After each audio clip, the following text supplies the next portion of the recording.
আজকের মুভিতে আমরা এমন একটা মেয়েকে দেখব যে কিনা নিজের টিচারের সাথে অ্যাফেয়ার করে। সে নিজের লিটারেচার কমপ্লিট করতে চায় আর সেটা করার জন্য যে কোনো কিছু করতে পারে। এরপরে তারা খুবই ক্লোজে এসে পড়ে আর কন্ট্রোল করতে পারে না। হ্যালো এভরিওয়ান, আজকে আমরা কথা বলছিলাম 2024 সালে রিলিজ পাওয়া ম্যালার্স গার্ল এই মুভিটির কথা। মুভির শুরুতে আমাদের কায়রো নামে একটা মেয়েকে দেখানো হয়। তার বয়স এখন 18 বছর আর সে একটা বড় হাবিলিতে থাকে। সে সেখানে অনেক আরামে থাকতো এবং তার কাছে টাকার কোনো কমতি ছিল না, কিন্তু তার আশেপাশে কোনো মানুষ থাকতো না। আর তার প্যারেন্টস একজন লয়ার ছিল যে কিনা কাজের জন্য বেশিরভাগ সময় শহরের বাইরেই থাকতো। সেজন্য কায়রো বেশিরভাগ সময় একা থাকতো। তাকে স্কুলে যাওয়ার জন্য অনেকটা পথ হেঁটে পাড়ি দিতে হতো। এরপর কায়রো যখন তার অ্যাডমিশন অ্যাসাইনমেন্ট লিখছিল তখন সে বিনির সাথে কথা বলে। সে বলে যে সে এখন পর্যন্ত কোনো বড় কিছু অর্জন করতে পারেনি আর তার কাছে এমন কোনো কিছু করার এক্সপিরিয়েন্সও নেই। তখন বিনি তাকে বলে তাকে এমন কিছু করা দরকার যাতে সে স্টুডেন্ট এবং টিচারদের অ্যাফেয়ারের ব্যাপারে লিখতে পারে। আসলে সে এটা বলতে চাচ্ছে যে তাকে একজন টিচারের সাথে অ্যাফেয়ার করা উচিত যাতে সে এই ব্যাপারে লিখতে পারে। তখন কায়রো এই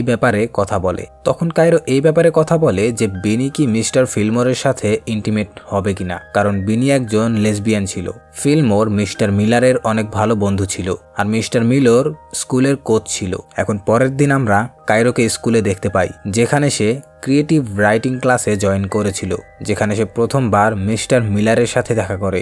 মিস্টার মিলার যে কিনা একজন অনেক শান্ত স্বভাবের লোক ছিল এবং সে একজন অনেক সাধারণ একটি মানুষ ছিল, কিন্তু কায়রো এই ক্লাসটা শুধু মিস্টার মিলরের জন্য জয়েন করেছিল কারণ সে জানে যে সে একজন পাবলিক অথার আর সে নিজেকেও একজন রাইটার মনে করত। কায়রো এখন বলে যে সে এই ক্লাসের জন্য অনেকগুলা বই পড়েছিল। মিস্টার মিলারের কায়রোর কথা অনেক ভালো লাগে। এখানে তারা একে অপরের সাথে অনেক কথা বলে। মিস্টার মিলার এটা জেনে অবাক হয় যে কায়রোর বাড়ি লেভেল হিল, যেটা কিনা জঙ্গলের মধ্যে বানানো একটা ম্যানশন ছিল। মিস্টার মিলার বলে যে সে ভাবতো যে ওই ম্যানশনের মধ্যে শুধুমাত্র ভূতরা থাকে। তারা এখানে কথা বলছিলই তখনই সেখানে কায়রোর ফ্রেন্ড বিনি চলে আসে। এখানে সে তাদের দুজনকে ব্রেকফাস্টের জন্য বলে। কায়রো আর বিনি ব্রেকফাস্টের জন্য চলে যায়। মিস্টার মিলার কায়রোর ডেস্কের উপর রাখা বইগুলো দেখতে থাকে। কায়রোর বইগুলো দেখে মিস্টার মিলার তার উপর অনেক ইমপ্রেস হয়ে যায়। ওই বইগুলোর মধ্যে তার লেখাও একটা বই ছিল যেটা মিলার নিজের টিচিং ক্যারিয়ারের জন্য লিখেছিল। মিস্টার মিলারের এইসব দেখে অনেক ভালো লাগে। একটু পরে মিস্টার মিলার তার বাড়িতে চলে আসে আর সেখানে এসে তার ওয়াইফের সাথে ইন্টিমেট হয় আর সেখানে তার ওয়াইফের সাথে নিউ স্টুডেন্টদের ব্যাপারে কথা বলতে থাকে। মিস্টার মিলারের ওয়াইফ একটা অনেক বড় অ্যালকোহলিক ছিল, মানে সে খুব বেশি মদ্যপান করত আর সে মিস্টার মিলারের কাজে একদমই খুশি ছিল না। মিস্টার মিলার যে কিনা সবসময় বইয়ের ভিতরে ঢুকে থাকতো, তার ওয়াইফের এটা একদমই পছন্দ ছিল না। এজন্য এটা খুব সহজেই বোঝা যায় যে মিস্টার মিলারের তার স্টুডেন্টদের প্রতি এত ঝুঁকাও কেন হয়। মিস্টার মিলার একদিন ক্লাসের পর কায়রোকে তার সাথে দেখা করতে বলে আর সে একটা স্টোরির ব্যাপারে কায়রোর সাথে ডিসকাস করতে চায়। মিস্টার মিলার ওই কাহিনীর একটা অংশ কায়রোকে বলে। কায়রো ওখানে তার স্টোরিকে আরো ভালোভাবে উপস্থাপন করে। তারা কাহিনীর ভিতরে এমন ভাবে ঢুকে গিয়েছিল যে মনে হচ্ছিল যে তারা একে অপরের সাথে ইন্টিমেট হচ্ছে। তাদের রোমান্টিক কথার মাঝখানে হঠাৎ করে বিনি চলে আসে আর সে কায়রোকে নিয়ে বাড়িতে চলে আসে। কায়রো একটা পোয়েট্রি রিডিং এর জন্য টাউনে যায় আর সেখানে মিস্টার মিলারেরও আসার কথা ছিল আর কায়রো চাইতো যেন সেখানে মিস্টার মিলার আসে। কিছুক্ষণ পরেই সেখানে মিস্টার মিলার চলে আসে। তারা দুজন অনেক ক্লোজে বসে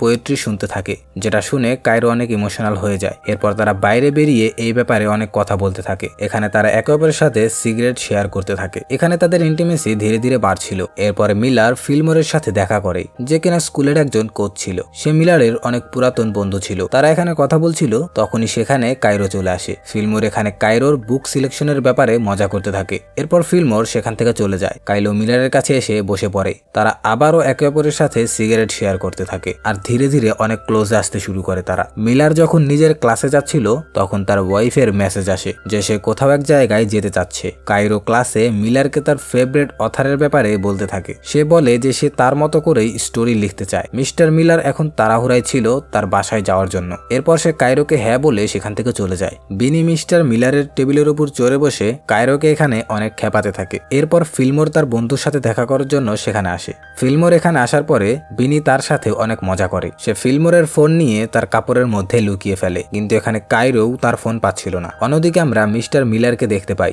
যার প্ল্যান তার ওয়াইফের সাথে বাইরে যাওয়া ছিল, কিন্তু তার প্ল্যান ক্যান্সেল হয়ে যায় কারণ মিস্টার মিলারের ওয়াইফের অনেক কাজ পড়েছিল। এখন মিস্টার মিলার যখন তার বাড়িতে বসেছিল তখন তার কাছে কায়রোর কল আসে। এখানে আমরা জানতে পারি যে কায়রো তার ফোন মিস্টার মিলারের ব্যাগের মধ্যে রেখে দিয়েছিল যেন সে তার ফোন নেওয়ার বাহানায় মিস্টার মিলারকে তার বাড়িতে আসতে বলে। এখানে মিস্টার মিলার এবং তার ওয়াইফের প্ল্যান আগের থেকেই ক্যান্সেল হয়ে গিয়েছিল, এজন্য মিলার ফোন দেওয়ার জন্য কায়রোর বাড়িতে যাওয়ার জন্য ডিসাইড করে। যখন সে কায়রোর বাড়ির বাইরে পৌঁছায় তখনই সেখানে বৃষ্টি শুরু হয়ে যায়। তখনই ওইখানে অনেক পাতলা একটা কাপড় পরে কায়রো বেরিয়ে আসে। দুজনই এখানে দুজনের দিকে তাকিয়ে থাকে এবং শেষে তারা কিস করে। পরে মিস্টার মিলার বাসায় ফিরে আসে। কায়রো তাকে একটা মেইল পাঠায়। তখন মিস্টার মিলারের ওয়াইফ তাকে বলে যে আমি আমার কাজ ভালো মতো করতে পারছি না কারণ তুমি এখানে রয়েছো। এবার মিস্টার মিলার ওখান থেকে চলে আসে এবং ছোট্ট একটা ক্যাবিনের ভিতরে চলে যায়। এখানে সে কায়রোর পাঠানো স্টোরিকে প্রিন্ট করে পড়তে থাকে। এটা একটা অ্যাডাল্ট স্টোরি ছিল যেখানে কায়রো এবং মিলারের মতো একজন টিচার এবং স্টুডেন্টের অ্যাফেয়ার হয়। স্টোরিতে তাদের রিলেশনের ব্যাপারে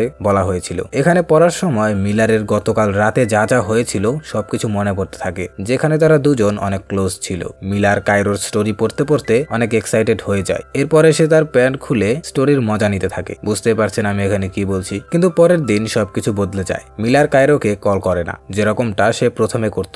যখন মিলার স্কুলে আসে তখন কায়রো বলে যে আমার স্টোরি আপনার কাছে কেমন লেগেছে। তখন মিলার বলে যে আমার কাছে তোমার স্টোরি একদমই পছন্দ হয়নি, স্টোরিতে অনেকগুলা ভুল ছিল। কায়রো যখন বলে যে এই স্টোরি আমাদের সম্পর্কে ছিল তখন মিলার সাফ সাফ বলে দেয় যে আমাদের ভেতরে এরকম কিছুই নেই, আমরা শুধু স্টুডেন্ট এবং টিচার।